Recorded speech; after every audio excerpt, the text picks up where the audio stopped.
Hi, good morning. Welcome to my Wednesday devotional. As you can see, everything looks a little different today. I'm running on my iPad and I don't have a tripod that can hold my iPad. So we've got some Amazon boxes here and my scissors. Got a pair of scissors that's holding this camera up. So hopefully this will be all right. I'm having some technical issues with my software. It seems to have died or overheated or something. So while I'm gone at Pewauk tonight, I'm just gonna kindly ask my husband to please fix my camera.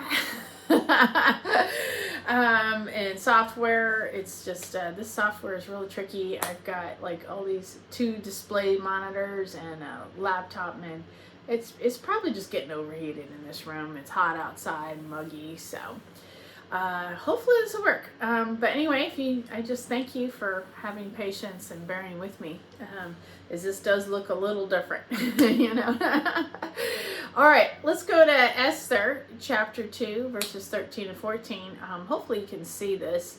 I'm going to read it to you. I would have had it on my screen, but my screen just died again, and this is just, I'm sorry, I'm having a very challenging afternoon. All right. Verse 13, when it's time for her to go to the king's palace, she was given her choice of whatever clothing or jewelry she wanted to take from the harem. Okay, so Esther and any woman, they're kind of just generalizing the plan here. But any woman starts at the first harem, you know, the pre-harem where they get the beauty treatments and they're being screened through, you know, by the eunuchs and seeing if they're eligible, you know, if the king might like her or not. That's the first harem. So if she gets past this part, then she can take her clothing and jewelry and whatever she wanted, right? You know, because it's a payment up front, of course, right? Before she goes to the king's room. Okay, here's the second part, verse 14. That evening, she was taken to the king's private rooms, and the next morning she was brought to the second harem where the king's wives lived. There she would be under the care of Shagaz, the king's eunuch in charge of the concubines. She would never go to the king again unless he had especially enjoyed her and requested her by name. You know, there's a chance, albeit very small, that the king will request whoever this girl is, you know, request her again, you know, if he remembered her name. I mean, this guy's in charge of all kinds of land, wealth, and, you know, everything else, over 150 provinces or something. You know, remember he partied for 6 months straight. You know, I mean, you know, wow. He may not remember, and if he's had, you know, different women rotating this revolving door every night or every other night or after the 6 month party, I don't know. You know, maybe that's why Vashti got upset. If he'd been partying 6 months straight, maybe he just forgot all about Vashti, you know, and then, oh, hey, baby, you know, I can understand that. It's kind of hard. You know, women want to be remembered. They want to be heard. They want to know that, you know, they matter. They matter to a guy, especially if it's your husband. Yes, this king is in charge of a lot of people. So I imagine it would be difficult for any woman to feel any kind of love or affection or anything from him. So that would be tough. But then again, their lives of women were much different in these biblical times. This is really, it wasn't about love or romance, any kind of marriage. This was economic. This was a career move for these gals. Otherwise, they'd be out on the streets somewhere, you know, or lucky if they still lived with their parents. They'd be, you know, it's very important. Marriage and having babies was their identity back then, which is different than in 2023, where women aren't, in America, there's a decline in the childbirth rates. So, or birth rate, I'm sorry. So back then, this is important, you know, so she got her clothing, her jewelry, any kind of cash goods option, stock options, who knows, whatever she wanted. This is, you know, got to grab it while she could, right? And then she would get a one-time shot with the king, and maybe he'd call her back, but, you know, just don't count on it. You know, we'll call you. And that's always embarrassing, you know.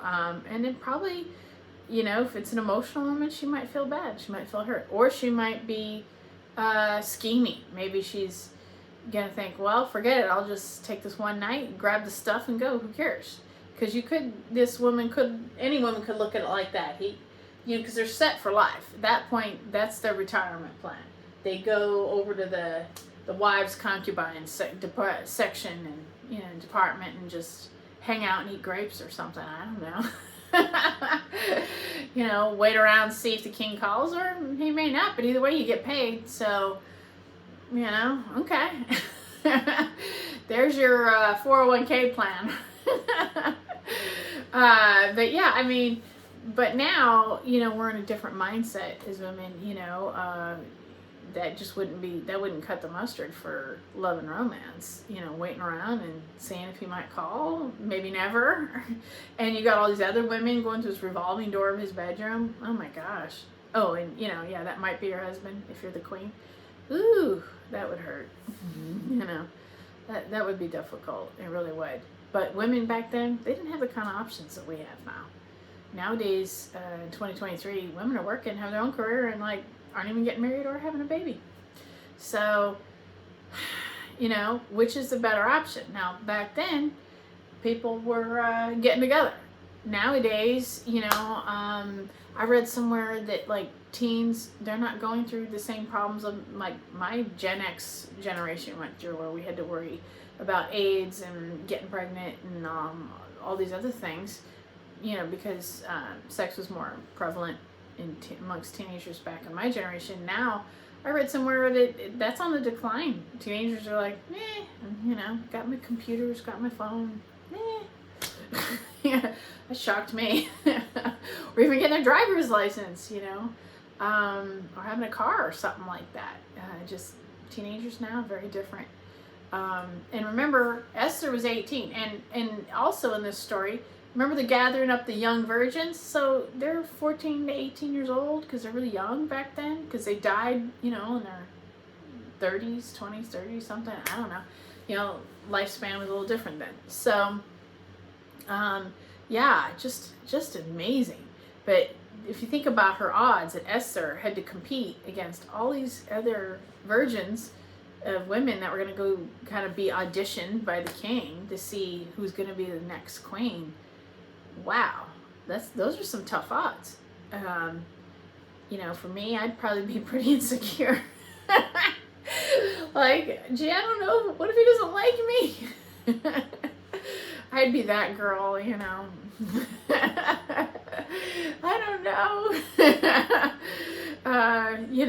What are my chances here, and so, yeah, Esther had to have a really thick skin. She had to be pretty smart and tough and courageous on so many levels, and have the confidence that she's gonna be the one to win the big prize, the big beauty pageant. Think of the odds on that one. That could have only been God, right? All right, well, this video is getting long. I hope you guys can see this. I hope this video works out. All right, please pray for me that I get these technical problems solved and, back on track, especially now that I got my teeth fixed and I feel comfortable again. All right, well, thanks for watching. I really appreciate y'all, and I hope to see you next week. And if you can, like, share, subscribe, comment. Love to hear from you. Thanks very much, guys. All right, bye-bye.